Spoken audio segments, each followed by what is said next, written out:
Nah, mungkin kita juga melihat, Mas, bagaimana gerakan anti Israel ini, anti penjajahan dan untuk menghentikan genosida di Gaza itu sudah mendunia, bahkan tidak hanya negara-negara yang mayoritas Muslim, tapi justru negara-negara Barat, Eropa Amerika itu gerakannya sangat masif. Gitu.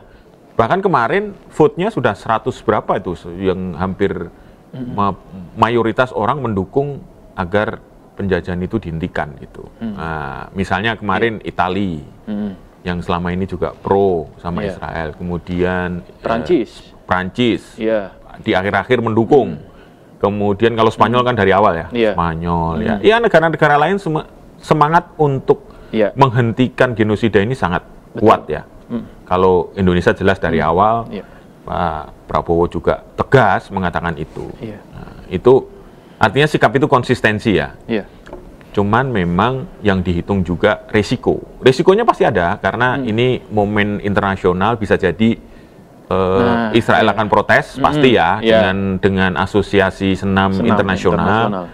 Dan mungkin yang perlu dipikirkan adalah nanti dimitigasi ya kira-kira dampaknya kepada atlet-atlet kita, terutama atlet senam yang sekarang sudah bekerja keras berlatih untuk menunjukkan prestasi ya, mudah-mudahan bisa dimitigasi dengan baik sehingga prestasi mereka tetap muncul gitu. Tapi kan sama dengan kasus yang 2023. 2023 juga kan Indonesia juga akhirnya tidak jadi tuan rumah tuh, di Piala U20 ya. U20 bahkan sempat FIFA juga protes waktu itu, kemudian sempat muncul akan jadi ada kena sanksi, tapi saat itu ada lobby-lobby dari pemerintah sehingga tuan rumahnya nggak jadi, tapi tidak ada sanksi sampai saat itu.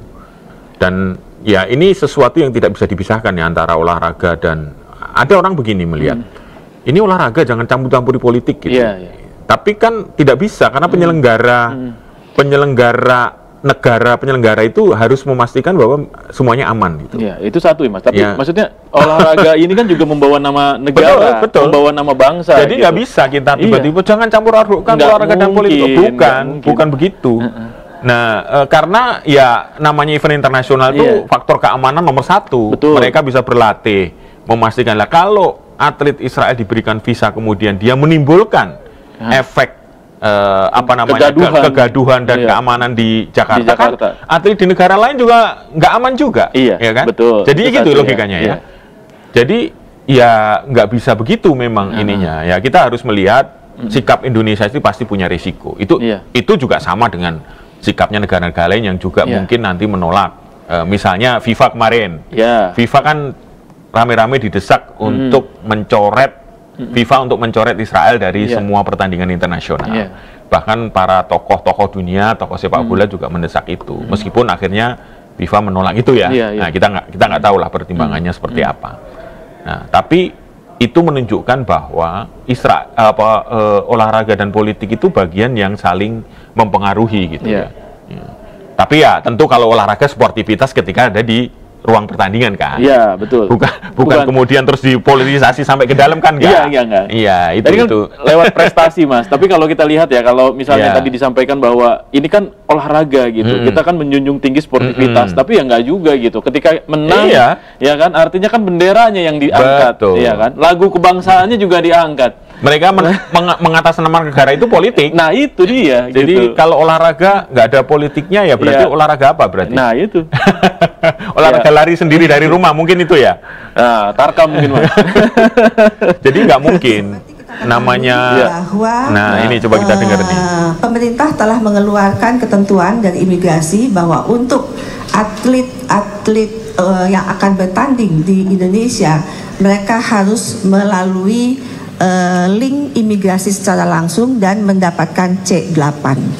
Dan itu pun telah kami link itu sudah kami tempatkan di registrasi tersebut. Jadi kami mendapatkan semua data dari FIG setelah registrasi dan link-link tersebut dicantumkan. Dengan demikian kami sebagai penyelenggara tentunya tidak melihat prosesnya, tapi kami mendapatkan semua list negara itu setelah FIG mendapatkan komplit informasinya. Demikian saya sampaikan. Jadi mudah-mudahan sekali lagi saya mohon dukungan semua pihak dalam hal ini, karena perhelatan ini merupakan perhelatan yang sangat besar bagi kami dan tentunya pertama kali di Indonesia, dan kami ingin sekali mensukseskan ajang ini dan menjadikan ajang ini sebagai legacy bagi kami Gimnastik Indonesia dan dunia olahraga di Indonesia. Demikian saya sampaikan. Wassalamualaikum. Pasti ada konsekuensinya, tapi karena ini keputusan bersama dan kita sangat menghormati keputusan yang diambil, karena kami juga berkomunikasi dengan pemerintah. Itu kita melihat pemerintah mengambil langkah setelah melihat situasi dan dinamika yang terjadi. Dan itu saya tanyakan kepada Profesor Yusril, beliau menyampaikan bahwa apa dinamika yang terjadi itu setelah ada penolakan dari MUI, dari partai politik, dari kelompok-kelompok masyarakat, bahkan dari local government gitu. Ini sehingga keputusan itu dibuat, dan hari ini kita mendapatkan official press release, dan itu juga yang menjadi dasar ketika kami berkomunikasi dengan FIG juga langsung menyatakan bahwa mereka memberikan support terhadap keputusan tersebut. Nah, semua konsekuensinya pasti nanti akan kita lihat setelah kegiatan, tapi kita terus akan mendorong bahwa event-event internasional Indonesia ini bukan hanya negara peserta, tapi juga bisa menjadi negara penyelenggara. Kita punya banyak sekali preseden yang baik dari kegiatan-kegiatan yang telah kita laksanakan yang sukses dan mendapatkan apresiasi di baik nasional maupun internasional. Sekali lagi, kesuksesan FIG, kesuksesan Asia Gimnastik, dan kesuksesan Gimnastik Indonesia dalam mengadakan World Champion of Gimnastik ini menjadi perhatian dunia dan akan menjadi modal kita untuk menjadi tuan rumah di kegiatan-kegiatan yang lain. Terima kasih. Oke, jadi kita belum dengar sampai hari ini negara lain yang menjadi peserta di ajang ini juga menarik diri ya, karena mungkin tidak setuju dengan kebijakan Indonesia. Sampai hari ini kan juga nggak ada. Belum ada, Mas. Artinya ya sebenarnya ini justru membuat event ini menjadi aman gitu. Justru kalau kita ingin melihat dengan tidak mengizinkan atlet-atlet dari Israel ini datang, berarti memastikan bahwa ajang ini aman gitu. Karena tadi disebutkan ya sempat Mas Okto Hari tadi bilang memang ada banyak pertimbangan dari pemerintah, seperti disampaikan oleh Pak Yusril. Mungkin pemerintah punya informasi intelijen, akan ada gerakan-gerakan atau akan ada demonstrasi, dan kemudian juga melihat bagaimana secara geopolitik juga sangat dinamis ya.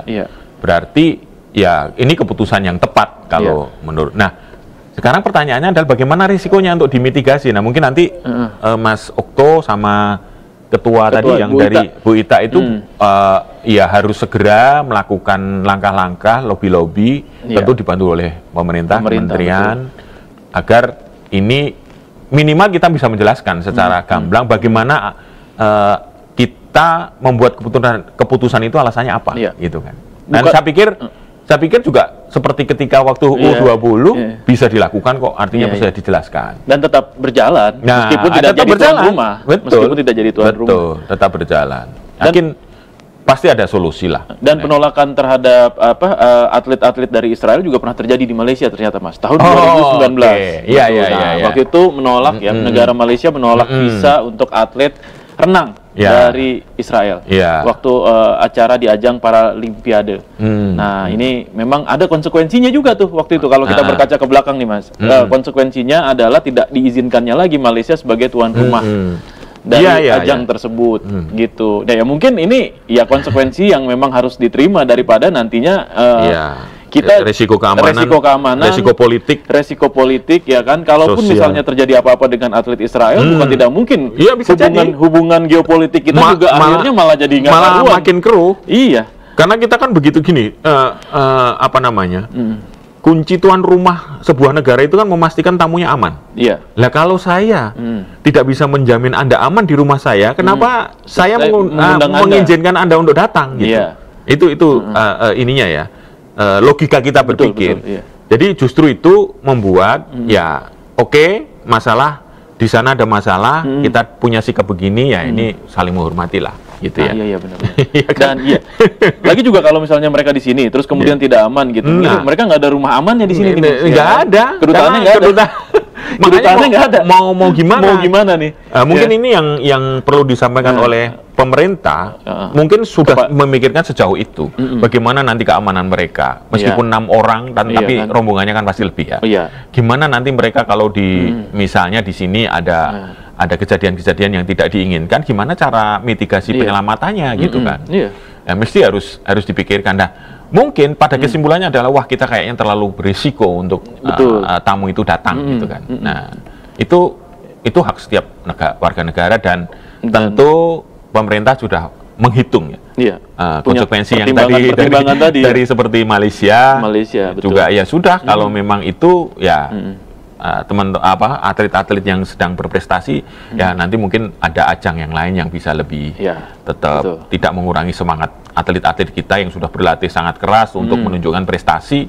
Pasti akan ada jalan keluarnya lah. Ini gitu, kan road to Olimpiade sebenarnya, Mas. Itu bergengsi juga kan. Bergengsi juga dan mudah-mudahan ini tidak merusak merusak semangat dari teman-teman atlet senam di Indonesia. Tetap harus berlatih, tetap punya semangat untuk